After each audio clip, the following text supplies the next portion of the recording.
നമുക്ക് എന്നും ആവേശമാണല്ലേ. നമ്മുടെ പ്രിയപ്പെട്ട താരങ്ങളുടെ ആകുമ്പം കുറച്ച് സന്തോഷം കൂടും. ബൾട്ടി മൂവി ഇങ്ങനെ തിയേറ്ററിൽ ഓടിക്കൊണ്ടിരിക്കുകയാണ്. നമ്മുടെ പ്രിയപ്പെട്ട താരങ്ങളായിട്ടുള്ള ഷെയ്ൻ നിഗം, ചന്ദ്രൻ തുടങ്ങിയവർ ഇങ്ങ് കൊച്ചിയിൽ തേവരയിൽ അവരുടെ അടിപൊളി മാച്ച് സംഘടിപ്പിച്ചിട്ടുണ്ട്. നോക്കിയാലോ ആരാ ജയിക്കുന്നതെന്ന്. ഈ സിനിമയെ ഈ ഒരു വിജയത്തിലേക്ക് എത്തിച്ച ഓരോ പ്രേക്ഷകരോടും തീർത്താത്ത നന്ദിയും കടപ്പാടുമുണ്ട്.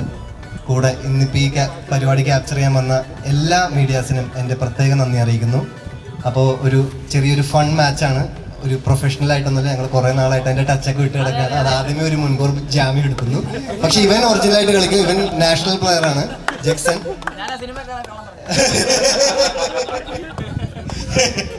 അപ്പോൾ okay, thank U.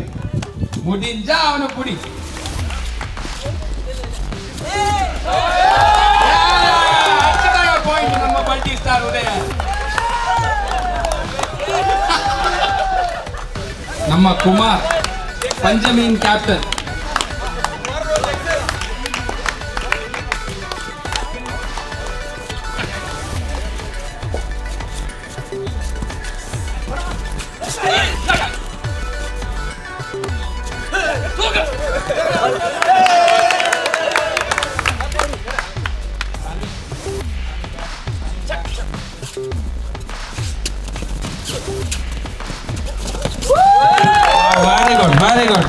Very good.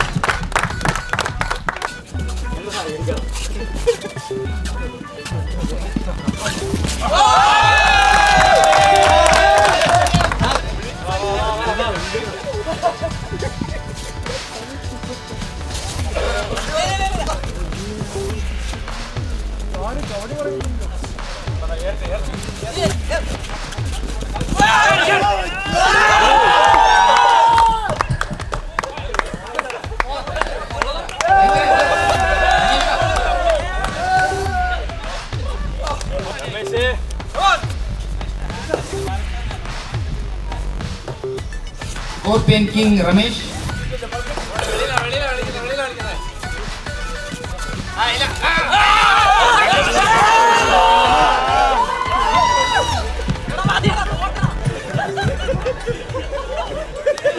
ഉദയനിന് ഉടുമ്പ് പൂടി. സിനിമയിലെ കബഡി അല്ല, നേരത്തെ റിയൽ ലൈഫ് എക്സ്പീരിയൻസ് വല്ലതും ഉണ്ടോ കബഡി? സത്യം പറഞ്ഞാൽ ഞാൻ ആകെ കബഡി കണ്ടിട്ടുള്ള ഗില്ലി പടത്തിൽ മാത്രമായിരുന്നു. ഞാൻ കബഡി അങ്ങനെ ആ സ്പോട്ട് ഫോളോ ചെയ്തിട്ടേ ഉണ്ടായില്ല. സിനിമയിൽ ഈ പ്രാക്ടീസിന് വന്നതിന് ശേഷമാണ് കബഡിയെ പറ്റിയും അറിഞ്ഞതും പഠിക്കാനും ഒക്കെ പറ്റിയത്. ഇപ്പോഴും പഠിച്ചുകൊണ്ടിരിക്കുന്നു. ഈ 24 ദിവസത്തെ എക്സ്പീരിയൻസ് എങ്ങനെ ഉണ്ടായിരുന്നു? സ്ട്രഗ്ലിംഗ് ആയിരുന്നു?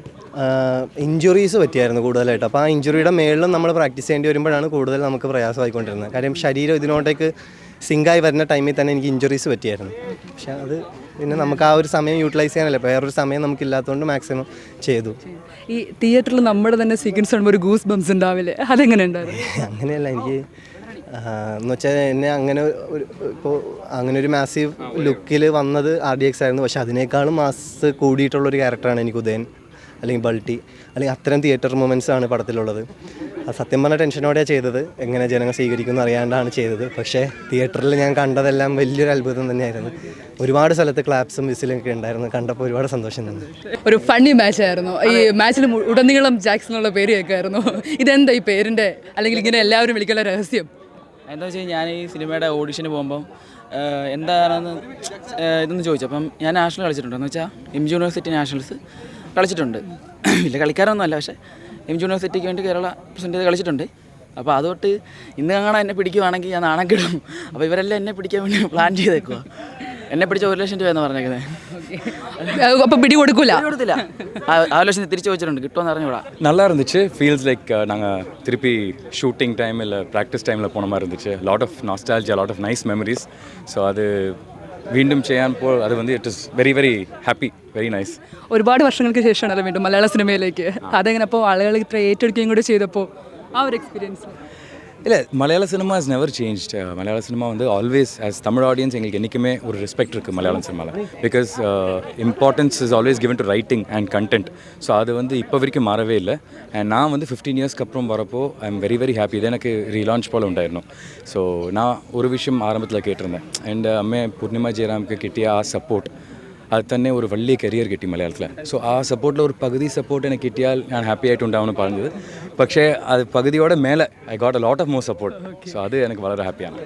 ആക്ച്വലി അൽഫോൺസ് ചേട്ടൻ ഫൈറ്റ് ചെയ്യണോ വേണ്ടേ എന്നുള്ളത് സ്ക്രിപ്റ്റിലില്ല. ഫൈറ്റ് സ്ക്രിപ്റ്റിൽ കുറച്ച് വേറെ രീതിക്കായിരുന്നു. അതായത് അൽഫോൺസ് ചേട്ടനെ സംഭാഷണത്തിലൂടെ തോൽപ്പിച്ചിട്ട് അവർ പോവുകയും അൽഫോൺസ് ചേട്ടൻ അങ്ങനെയൊക്കെ ആയിരുന്നു. ദെൻ പിന്നെ ആഫ്റ്റർ ദ പ്രീയിലാണ് എനിക്കത് പ്ലാൻ വന്ന് അൽഫോൺസ് ചേട്ടൻ ഒന്ന് ഫൈറ്റ് ചെയ്താൽ കൊള്ളാമെന്ന്. പക്ഷേ അൽഫോൺസ് ചേട്ടൻ അഭിനയിക്കാൻ വരുന്നില്ല അങ്ങനെ ഒരു ഇതിലാണ് നിന്നിരുന്നത്. ചേട്ടൻ വന്നത് ആദ്യത്തെ 4-5 ദിവസത്തെ പെർഫോമൻസ് തന്നെ എനിക്ക് ആ സ്വാഗ് ഭയങ്കരമായിട്ട് വർക്കായി. അപ്പോൾ തോന്നി ചേട്ടൻ ഇടിച്ചാൽ വർക്കാവുന്നു. പിന്നെ എനിക്കെപ്പോഴും ഇടിയെടുക്കാൻ ഭയങ്കര ആത്മവിശ്വാസം ഭയങ്കര ഇഷ്ടമാണ്. അതുകൊണ്ടാണ് ബൾട്ടിയിൽ ഇടിപ്പൂരം എന്ന് പറയുന്നത്. സോ അതുകൊണ്ട് അൽഫോൺസ് ചേട്ടനെ ഫൈറ്റ് ചെയ്യിപ്പിച്ചു.